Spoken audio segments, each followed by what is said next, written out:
వెనజులా సమీప సముద్ర జలాలలో జరుగుతున్న పరిణామాలు అంతర్జాతీయ రాజకీయాలలో ఉద్రిక్తతలకు దారితీస్తున్నాయి.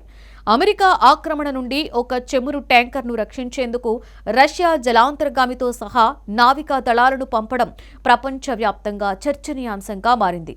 ఈ సంఘటన అమెరికా, రష్యా మధ్య ఇప్పటికే ఉద్రిక్తంగా ఉన్న సంబంధాలను మరింత సంక్లిష్టం చేస్తోంది. వెనజులా తీరం వెంబడి ఉన్న ఒక పాత చమురు ట్యాంకర్ను రక్షించేందుకు రష్యా జలాంతర్గామిని పంపిందని అమెరికా అధికారులు తెలిపారు.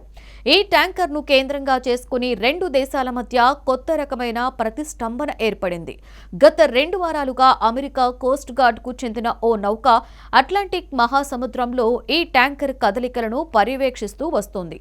ఈ క్రమంలో రష్యా తన నావికా శక్తిని ప్రదర్శిస్తూ జలాంతర్గామితో సహా ఇతర నౌకలను రంగంలోకి దింపింది. ఈ ట్యాంకర్ పూర్తిగా తుప్పుపట్టిన స్థితిలో ఉండగా ప్రస్తుతం ఖాళీగా ఉంది. అయినప్పటికీ దానికి రష్యా రక్షణ కల్పించడం వెనుక రాజకీయ వ్యూహాత్మక కారణాలు ఉన్నాయని నిపుణులు భావిస్తున్నారు. ఈ ట్యాంకర్ అమెరికా, రష్యా మధ్య కొత్త ఉద్రిక్తతలకు కేంద్ర బిందువుగా మారిందని అంటున్నారు. బెల్లావన్ అనే పేరుతో ఉన్న ఈ ట్యాంకర్ వెనజులాలో చమురును లోడ్ చేయడంలో విఫలమైంది. అనంతరం అది రష్యా వైపు ప్రయాణం ప్రారంభించింది. అమెరికా ఈ నౌకను డార్క్ ఫ్లీట్లో భాగంగా గుర్తిస్తోంది. రష్యాపై విధించిన చమురు ఆంక్షలను తప్పించుకునేందుకు అక్రమంగా పనిచేస్తున్న పాత ట్యాంకర్ల నెట్వర్క్ను డార్క్ ఫ్లీట్గా పిలుస్తారు. ఈ అక్రమ చమురు వ్యాపారాన్ని అడ్డుకోవాలి అన్నదే అమెరికా ప్రధాన లక్ష్యంగా కనిపిస్తోంది. గత డిసెంబర్ నెలలో అమెరికా కోస్ట్ గార్డ్ దళాలు ఈ ఓడను స్వాధీనం చేసుకోవడానికి తీవ్రంగా ప్రయత్నించాయి. అయితే షిప్పులోని సిబ్బంది అమెరికా దళాలను చాకచక్యంగా అడ్డుకున్నారు.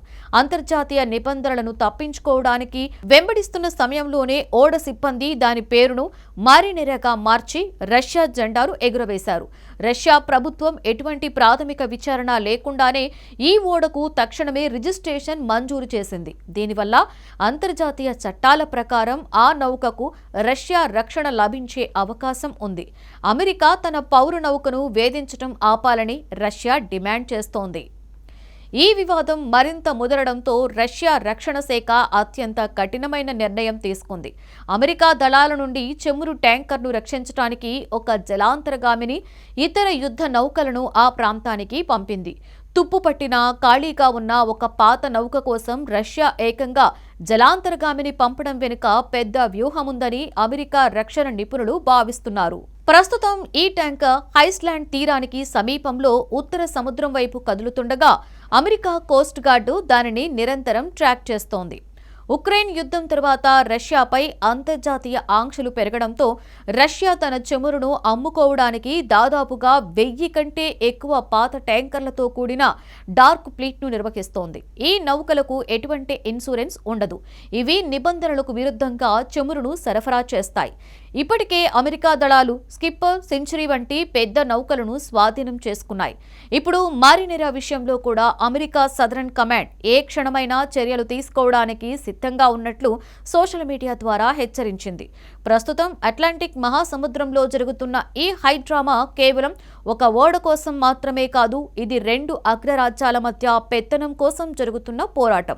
అమెరికా అధ్యక్షుడు డొనాల్డ్ ట్రంప్, రష్యా అధ్యక్షుడు పుతిన్ మధ్య దౌత్యపరమైన చర్చలు జరుగుతున్నప్పటికీ క్షేత్రస్థాయిలో సైనిక ఉద్రిక్తతలు పెరగడం ఆందోళన కలిగిస్తోంది. ఈ పరిణామాలు అంతర్జాతీయ చమురు ధరలపై, ప్రపంచ శాంతిపై ఎలాంటి ప్రభావం చూపుతాయని పలువురు నిపుణులు ఆందోళన వ్యక్తం చేస్తున్నారు. ఈ డార్క్ ఫ్లీట్కు చెందిన స్కిప్పర్, సెంచరీ అనే 2 పెద్ద నౌకలను ఇప్పటికే అమెరికా స్వాధీనం చేసుకుంది. ఇదే నేపథ్యంలో బెల్లావన్ ట్యాంకర్ వ్యవహారం మరింత సున్నితంగా మారింది. ఈ ఘటన భవిష్యత్తులో అమెరికా, రష్యా మధ్య సముద్ర భద్రత, చమురు ఆంక్షలు, అంతర్జాతీయ చట్టాల అమలుపై మరింత ఘర్షణలకు దారితీసే అవకాశముందని నిపుణులు అంచనా వేస్తున్నారు. అంతర్జాతీయ సముద్ర చట్టం ప్రకారం ఒక దేశ జెండా ఉన్న షిప్ను మరో దేశం సముద్రం మధ్యలో ఆపడం లేదా స్వాధీనం చేసుకోవడం యుద్ధం ప్రకటించడంతో సమానం.